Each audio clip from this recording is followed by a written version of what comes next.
రచ్చబండ ముచ్చట్లకి స్వాగతం సుస్వాగతం. ఆడమంటే ఆడేది ఆట కాదు, పాడమంటే పాడేది పాట కాదు, ఊదమంటే ఊదేది గాలి కాదు అన్నట్టే ఉంది గీ కదా. నీకు గవర్నమెంట్ స్పెల్లింగ్ వచ్చా? రాదు. నీకు సైకాలజీ స్పెల్లింగ్ వచ్చా? రాదు.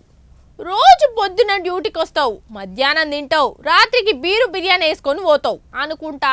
అప్పుడు ఒక తమ్ముడు ట్రాఫిక్ పోలీస్ వాళ్ళను దమ్ము చేసిన సంగతి గుర్తుంది కదా. అయితే అగో సేమ్ అట్లనే ఒక అన్న మందు తాగి ఇప్పుడు ఏం కొత్త కథ చేసిండంటే,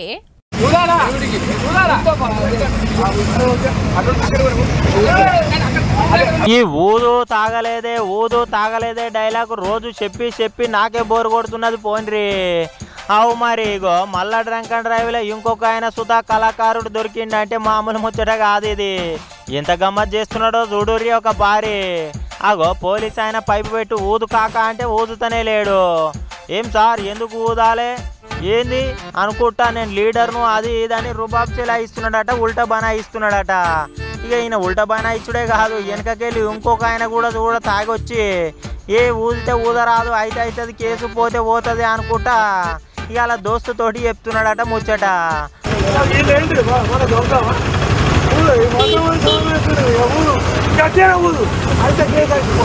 పోలీసు వాళ్ళని అయితే జర సేపటి దాకా ఆగం పట్టించిండు అన్నట్టు. ఇంతకు ఈ ముచ్చట ఏడైందంటే పెద్దపల్లి జిల్లా గోదావరి కానికాడ ఆయన పట్ట వాగటీలే బిర్రగా దాగొచ్చి బండి మీద ఆయన డ్రంక్ అండ్ డ్రైవ్ లో దొరికిపోయిండు అనుకో రాదురి. పోలీసు వాళ్ళు ఊకుంటారు, ముఖం చూసి జ్యోతిషం చెప్పినట్టు డౌట్ వచ్చి ఆపినట్టుర్రు. ఆయన పైపు పెట్టి ఆఖరికి ఊదంగా ఎన్ని మీటర్లు చూపించిందో మిషన్ ఉందో పలిపోయిందో మరి మొత్తానికి అయితే తాగి ఊగుతున్నాడు కాక. ఈ పాడుగాను తాగినట్టుగా ఇంటికానే పడుండక ఆయన కిక్కు కొట్టి రోడ్ ఎక్కితే పోలీసు వాళ్ళు పైపు పెట్టే గింత పని అయ్యే ఇజ్జత్ తీసుకునే పని అయ్యే ఏం లాభం కాక.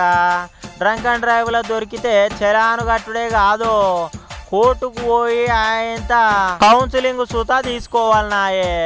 ఒక వారం 10 రోజులు అనవసరంగా నీ టైం వేస్ట్ చేసుకుంటున్నావు పోయే కాక.